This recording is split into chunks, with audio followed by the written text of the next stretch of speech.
ఏపీలో నిన్న జరిగిన వైఎస్ జగన్ పల్నాడు టూర్లో రప్పా రప్పా డైలాగ్తో కూడిన ప్లగ్ కార్డ్ కలకలం రేపింది. వైసీపీ కార్యకర్తగా భావిస్తున్న ఓ వ్యక్తి వైసీపీ 2029లో అధికారంలోకి రాగానే గంగమ్మ జాతరలో వేట తలలు నరికినట్టు రప్పా రప్పా నరుకుతాం ఒక్కొక్కడిని అంటూ ప్లగ్ కార్డు ప్రదర్శించాడు. ఇది కాస్త వివాదాస్పదం కావటంతో పోలీసులు ఇవాళ సదరు కార్యకర్తపై కేసు నమోదు చేసి దర్యాప్తు చేస్తున్నారు.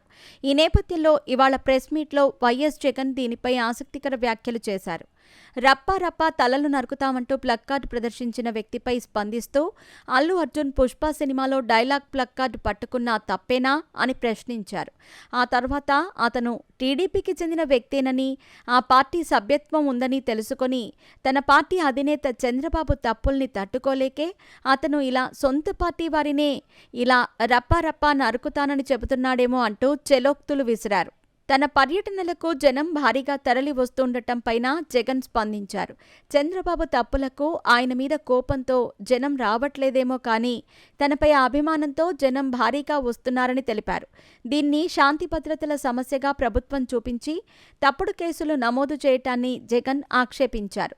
చంద్రబాబు ప్రభుత్వంపై ప్రజాగ్రహం స్పష్టంగా కనిపిస్తోందన్నారు.